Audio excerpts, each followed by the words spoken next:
All right, so now that your house is all framed up, what's the next step? Well, first thing is the HVAC rough-in. So all of your rough mechanicals are going to start to take place now. The first one to come in here is usually the HVAC contractor. Reason being is he's got the least amount of stuff going in the walls. They're pretty much just cutting holes and putting in some of the returns and ductwork like you see behind me here. Then after the HVAC comes the plumbing. You can see behind me there's drains stubbed out for the kitchen sink, for the gas stove, and a few other things. Any of the bathrooms that have drains and water running to them, everything needs to be piped up there. After the plumbing, the electrician comes in. The electrician comes in last because he's got the most stuff going on. So we want to make sure that the plumbing's already there, the HVAC's already there, and he can work all of his electrical around that. If he came in first and did all of his electrical, the plumber might need to put something where some of his electrical is, same with the HVAC guy, and then he's got to end up moving things. So that's usually the best way to work it. Now, another thing to be considerate of when you're putting your plans together, before the house even starts, make sure to have all of your selections done. It's going to make for a smoother building process. Everything can get ordered up front, and it's just going to be a more efficient process for you. And then you don't have to worry or stress about decisions that need to be made while the home's being built. Everything's picked ahead of time. You can sit back and enjoy the building experience. One of the most important things to get selected, especially before the home is framed up and the rough mechanicals start, would be your cabinets. So your kitchen cabinets, they can play a big part in where your rough plumbing, electrical, and HVAC are located.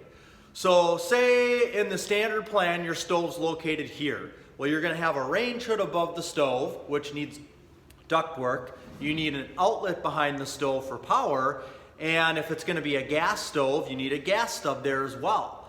So on the standard plan, your stove's here. But then you go and you pick out your cabinets, you meet with the cabinet designer, and you figure out that you actually want to put your stove over here.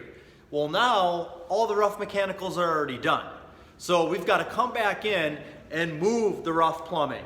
We've got to move that gas line, move the outlet. It's just not a very efficient way to do it. So you want to make sure your cabinets are all selected. Well, your layout. You want to make sure your cabinet layout is finalized before the framers are done framing the home. That way, if anything needs to be moved, it can be shown on the plan and it's not going to get missed. One thing we do is actually put up drawings of what the kitchen's going to look like. This helps the subcontractors above and beyond just having a normal blueprint. Now this is the most important part of it. This is the cabinet layout. So this shows where the sink is going to go. That's where we need plumbing and we need a drain. It shows where the gas stove is going to go, so we know that gas needs to be stubbed there and we need a vent for the range hood. And then we've got our fridge. Fridge needs an outlet and it needs a water line. That's why these items need to be in their places prior to the rough mechanical starting. Otherwise, if things do have to get moved, chances are your builder's probably going to come back and charge you to move the gas line or the water line or any of those roughs that needed to be moved. All right, after the rough electrical's done, the rough plumbing's done, and the rough HVAC is done, it's time for the fireplace rough-in if you're going to be getting a fireplace. That's the last rough-in to take place in the rough-in process. What happens after that? Insulation. Insulators come in here and they're going to do a number of different things, including we're going to caulk where the bottom plate of the wall meets the floor, in between the window jambs and the opening, where you've got two 2x4s or two 2x6s abutting to each other. You can't get any insulation in there. All you can really do with a space like this is caulk it.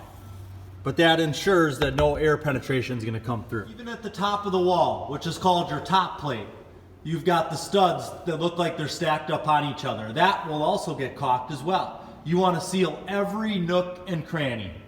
Now, even though all the rough mechanicals aren't done and insulation hasn't taken place, if you have areas where you're going to be putting in a fireplace unit and you won't be able to then access behind it, those areas need to be insulated prior to that happening. Same thing with your bathtubs, tub shower units in the bathrooms. If you've got a tub shower unit going against an exterior wall, well then that wall needs to be insulated prior to putting the tub in. Otherwise you have no way of getting back there. So after or around the time of insulation is when your basement floor gets poured and your porches and stoops get poured.